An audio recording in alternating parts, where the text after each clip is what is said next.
a bell icon for further notification. Thank you for watching a video.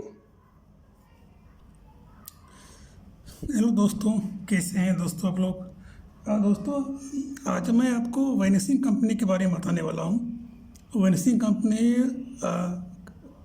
As per Companies Act 2013, ठीक है sir. Companies Act 2013 के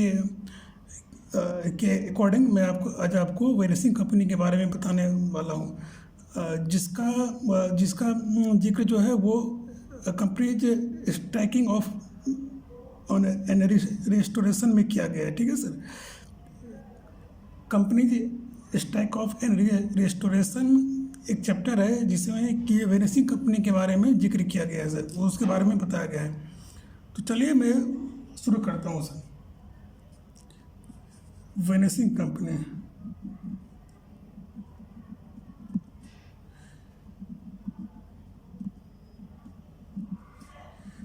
vanishing company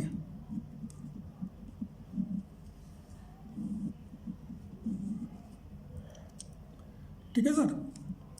sir, आप इस word का Hindi meaning से वाकिफ हो गए होंगे कि वेनिसिंग का मतलब क्या होता है। इसका हिंदी मीनिंग होता है गायब, गायब कंपनी।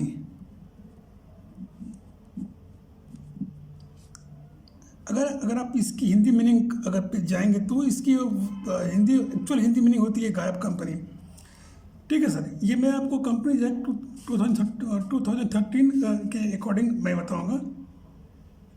एज पर एक्ट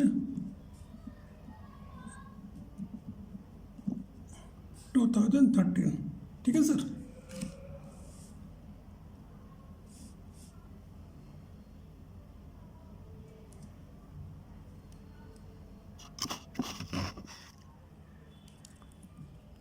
तो सर ये सेक्शन 248 रूल 3 में इसके बारे में बताया गया है। ये बेसिकली सर रूल उन लोगों के लिए, उन कंपनीज के लिए जो एक्ट में जो लिखा गया है, ये जो है रूल में जो लिखा गया है, ये उन कंपनियों के लिए जो क्या नहीं हो सकती है, जो कि स्ट्राइक ऑफ नहीं हो सकती है। Can not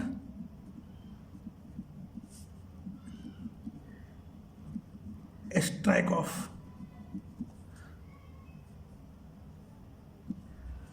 can not strike off. वो उसकी रूल, उसकी क्या क्या क्राइटेरिया है वो सब दिया गया है। तो ये बेसिकली सेक्शन 248 रूल 3 में लिखा गया है कि ये सब कंपनियां जो है, जो इस रूल में फॉल करेंगी, वो कंपनियां स्ट्राइक ऑफ नहीं होगी। उसी में एक वेनिसिंग कंपनियां भी है, वेनिसिंग कंपनी जो कि स्ट्राइक ऑफ नहीं हो सकती है। तो आज मैं उसी के बारे में आपको बताने वाला हूँ। मैं उसी के बारे में आज बता रहा हूँ आपको कि वेनिसिंग कंपनी किसे कहेंगे, वो रेस्टोरेशन, वो स्ट्राइक ऑफ क्यों नहीं हो पाएगी। आज मैं उसी के बारे में बताने वाला हूँ। तो चलिए सर, मैं शुरू करता हूँ वेनिसिंग कंपनी के बारे में। आप जान लो कि वेनिसिंग कंपनी किसको बोलेंगे। Vanishing company,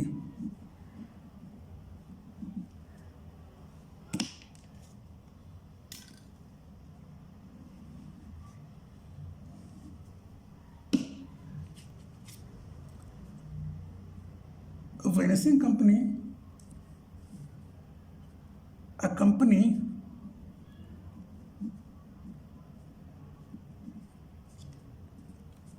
a company registered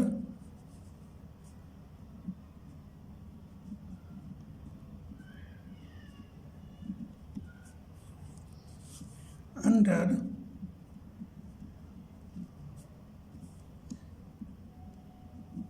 Companies Act 2013 और any other law for the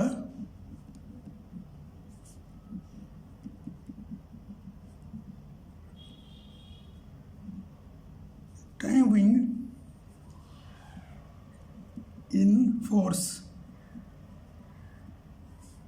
ठीक है सर, एंड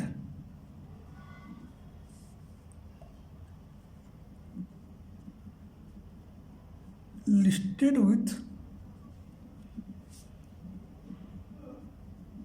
स्टॉक एक्सचेंज।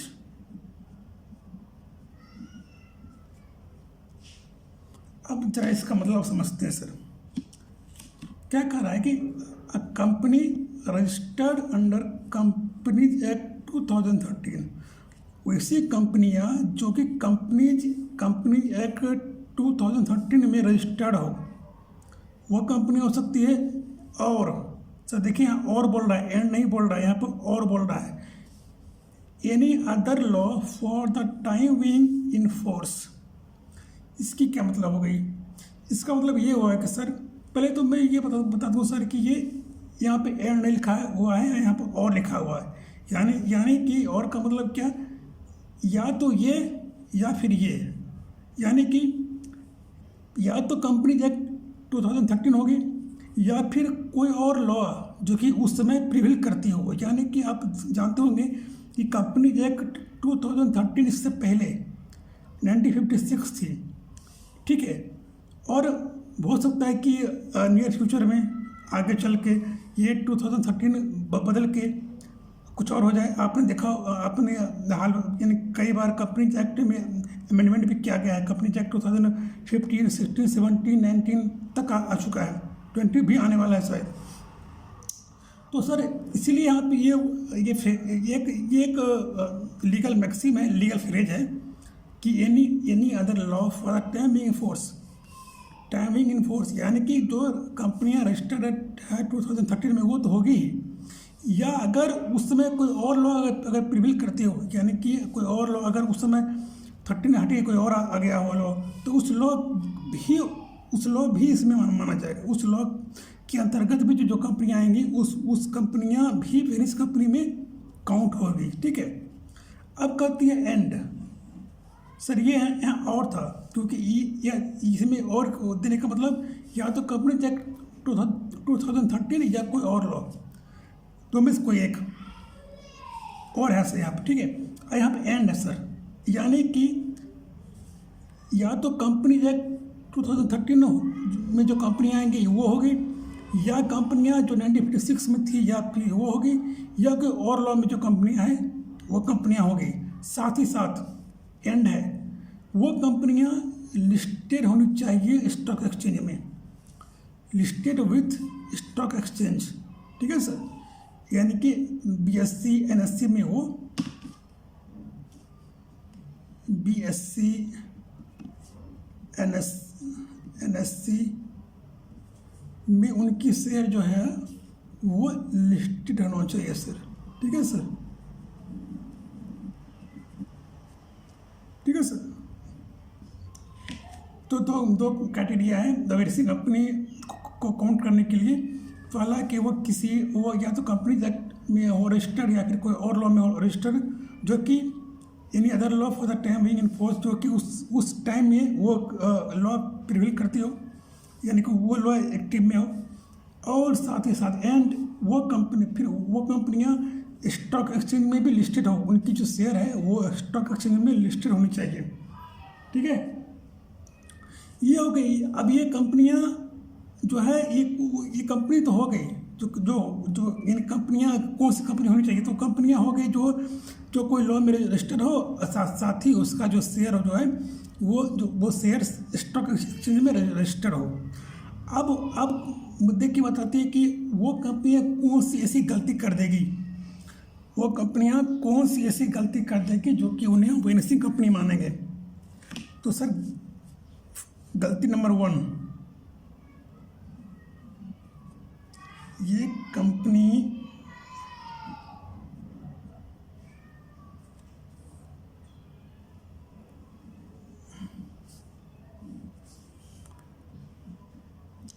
ये ROC है और ये स्टॉक एक्सचेंज है सर,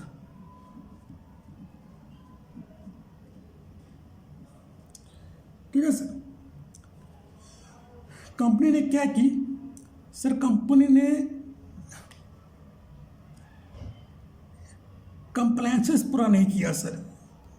जो कंपनियां जो भेजती है आरओसी जो एनुअल रिटर्न जो फाइल करती है, वो कंपनी ना ही आरओसी को फाइल की और ना ही स्टॉक एक्सचेंज को फाइल की। जो होती है ना sir AOC 4 MGT 7 30 days from the annual general meeting, 60 days from the annual general meeting होती है ना सर। आपको मैंने अपने पिछले वीडियो में आपको बताया था वो। और कंपनियां जो है स्टॉक एक्सचेंज में LODR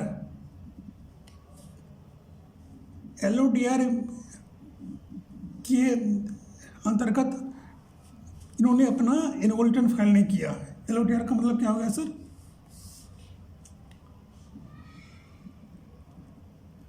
listing of disclosure regulation.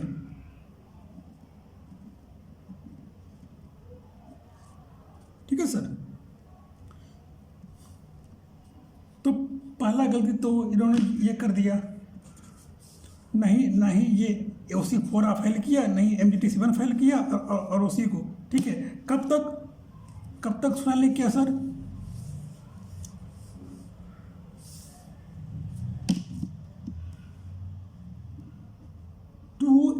years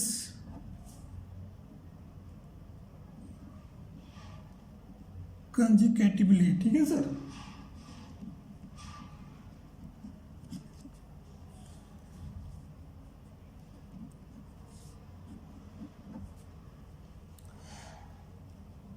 दो साल तक ना ही कंपनी ने आरओसी को AOC 4 MGT 7 फाइल किया और ना ही कंपनियां जो स्टॉक एक्सचेंज को LODR फाइल किया 2 साल तक।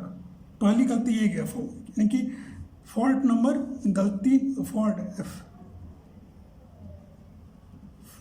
1।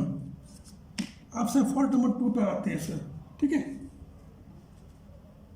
अब कहाँ पे आना है सर? फॉल्ट नंबर 2 पे आना है सर।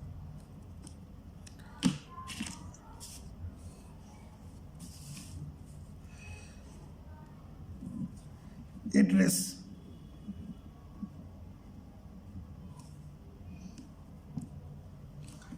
सर आप जानते ही हैं, अगर आप कंपनी को इनकॉर्पोरेट कर रहे हैं तो आपको आरओसी और अगर आपकी शेयर लिस्टेड है स्टॉक एक्सचेंज में, तो दोनों का आप अपने एड्रेस बताते हैं कि आपकी एड्रेस कहाँ पे है, आपकी कंपनी का एड्रेस कहाँ पे है।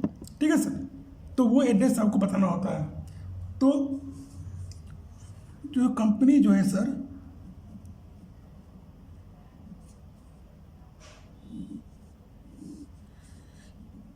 जो आरओसी के पास जो कंपनी जो इनका जो एड्रेस है रजिस्टर्ड एड्रेस,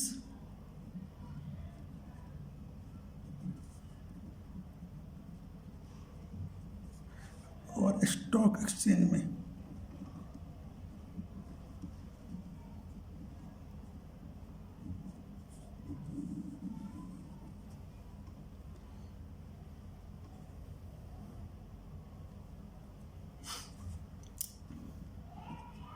ठीक है सर।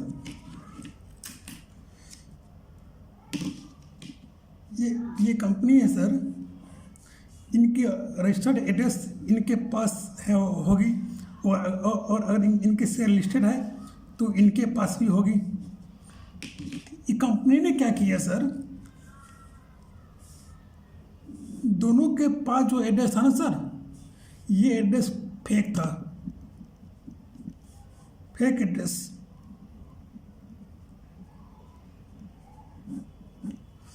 एड्रेस इन्होंने गलत लिखवा दिया।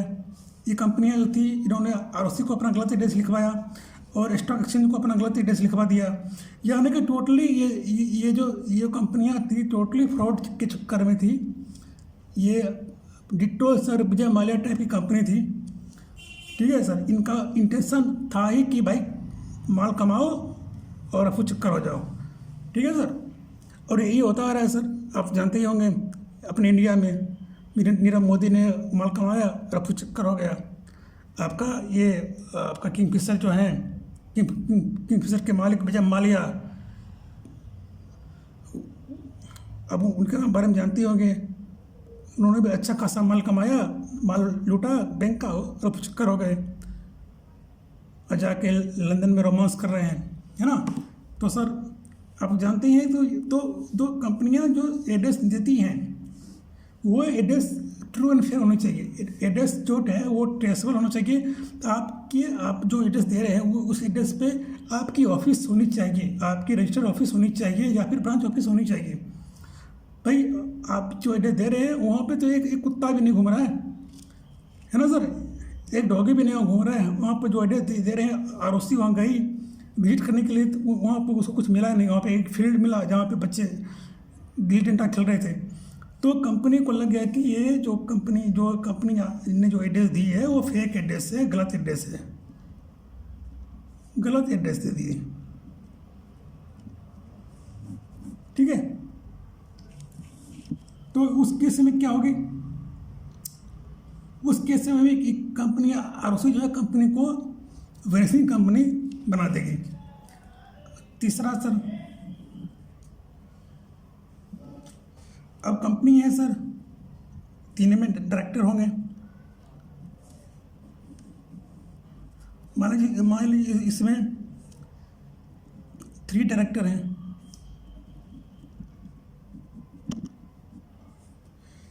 ठीक है सर, पहला Mr Y, Mr Z, Mr P. ठीक है सर, ये दिल्ली में, ये आपका कलकत्ता में,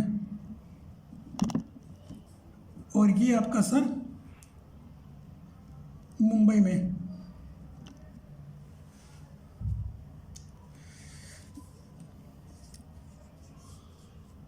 अब हुआ यूँ कि सर ये तीनों ने जो अपना एड्रेस दिया सर, ये तीनों जो है इनका नेम, एड्रेस फेक था सर। ठीक है सर, क्योंकि आरओसी जब आरओसी ने अपना इंस्पेक्शन किया तो Mr Y, Mr Z, Mr P नाम का कोई बंदा नहीं था सर। ठीक है सर, कोई बंदा, मिस्टर वाई नाम का कोई बंदा नहीं था, मिस्टर जेड के नाम का कोई बंदा नहीं था, मिस्टर पी के नाम का कोई बंदा नहीं था। यानी कि टोटली बोले तो टोटली फेक था, टोटली फेक। नहीं एड्रेस, नहीं नेम, नहीं mobile number switch off, mail no response, कुछ भी नहीं सर। ठीक है सर, कुछ भी नहीं था, not at all, not at all, कुछ भी नहीं था सर।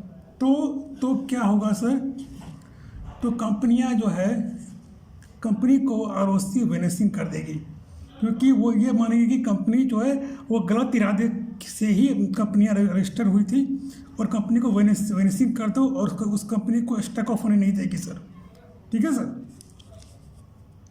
तो सर यही मैंने आपको बताया था। आप वीडियो को पॉज करके आप इसको नोट कर सकते हैं।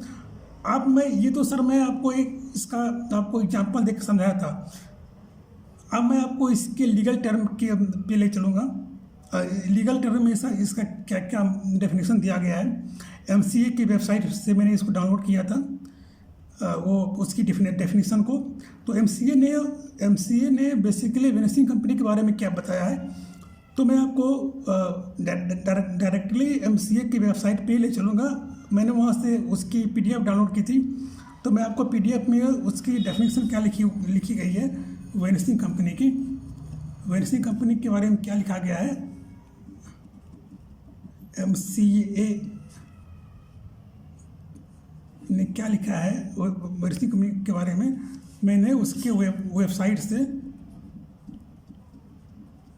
डाउनलोड किया था सर। ठीक है सर।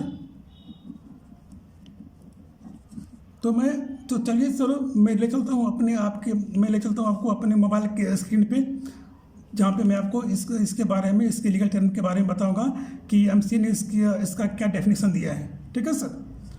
चलिए सर, चलते हैं अपने स्क्रीन पे चलते हैं। अब वीडियो को पूरा देखिएगा सर। दोस्तों ओके सर। तो मैं आपको ले चलता हूँ अब विनिसिंग कंपनी के स्लाइड पे, जहाँ पे उसका लीगल टर्म में उसका क्या मीनिंग लिखा गया है वो मैं आपको अब बता दूँ। अब इसके लिए मैं कैमरे स्कैनर पे मैं क्लिक कर दूंगा। मैंने वहीं यहीं पे अपना वो डॉक्यूमेंट रखा हुआ है।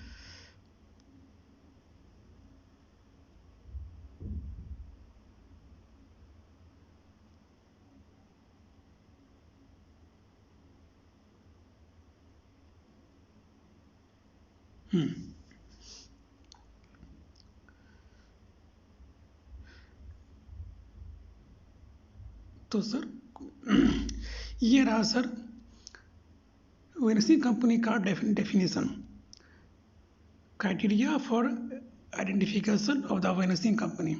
ठीक है सर। तो सर मैं एक बाय एक बाय वन से मैं पढ़ना शुरू करता हूँ। A company would be deemed to be a vanishing company if it is found have, एक कंपनी विनिसिंग कंपनी कहलाएगी if it is found have, अगर वो पाया जाता है। क्या? तो नीचे जो लिखा गया है, अगर उसमें वो गिल्टी पाया जाता है तो वो विनिसिंग कंपनी हो जाएगी।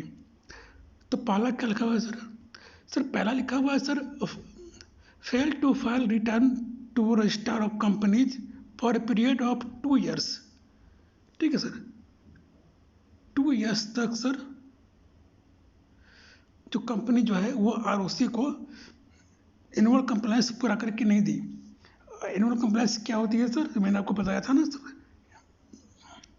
एओसी फॉर एमजीटी 7, ये दोनों कंपनी ने फाइल नहीं की 2 साल तक, 2 years तक। ठीक है सर। ठीक है सर। 2 साल तक कंपनी ने आरओसी को एओसी 4 और एमजीटी 7 फाइल नहीं कर पाई। तो पहला रीजन ये हो गया। सो दूसरा कहती है सर कि fail to file return to stock exchange for a period of 2 years if it is continue to be listed company. अगर कंपनी लिस्टेड है तो सर कंपनी को सेबी को जहाँ पे उसका सेबी को स्टॉक मार्केट को तो सेबी सर रेगुलेट करती है। तो स्टॉक एक्सचेंज पे जहाँ पे कंपनी का शेयर रजिस्टर्ड है, कंपनी को LODR में रिटर्न फाइल करनी पड़ती है सर। और LODR का मतलब होता है लिस्टिंग ऑफ डिस्क्लोजर रेगुलेशन। ठीक है सर। तो कंपनी ने यहाँ भी 2 साल तक फॉर पीरियड ऑफ 2 years तक कंपनी ने यहाँ भी, एक मिनट सर, हाँ सर, 2 साल तक कंपनी ने यहाँ भी अपना रिटर्न फाइल नहीं कर पाई। तो ये गिल्टी यहाँ भी पाई गई और उसी के केस में भी गिल्टी पाई गई थी। तीसरा केस है कि it is not maintain register of company and the address. ठीक है सर।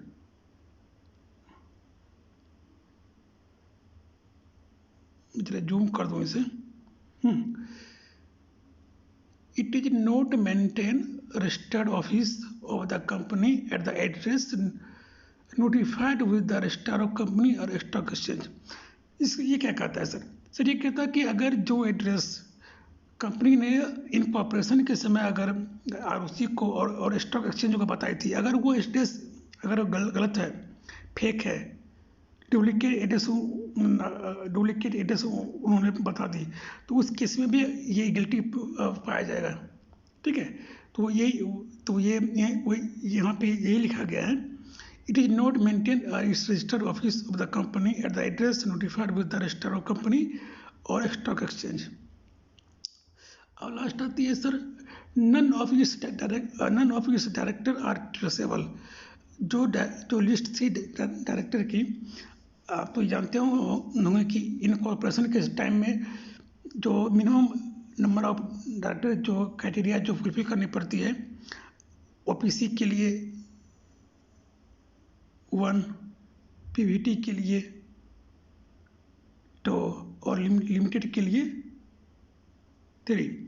अगर सर ये क्राइटेरिया पूरा करते समय डायरेक्टर को सर अपनी आइडेंटिटी देनी पड़ती है सर। अगर उस केस में अगर डायरेक्टर ने अगर गलत आइडेंटिटी दे दी अपनी, और जो या तो वो अपना नाम गलत बताए होंगे, या फिर अपना डी नंबर गलत बता दिया होंगे, या फिर जो एड्रेस बताए होंगे वो गलत हो गई, जिससे आरओसी को उनको ट्रेस करने में परेशानी अगर पाई गई है, अगर उनको आरओसी उनको ट्रेस नहीं कर पाई, तो उस केस में भी गिल्टी पाए जाएंगे।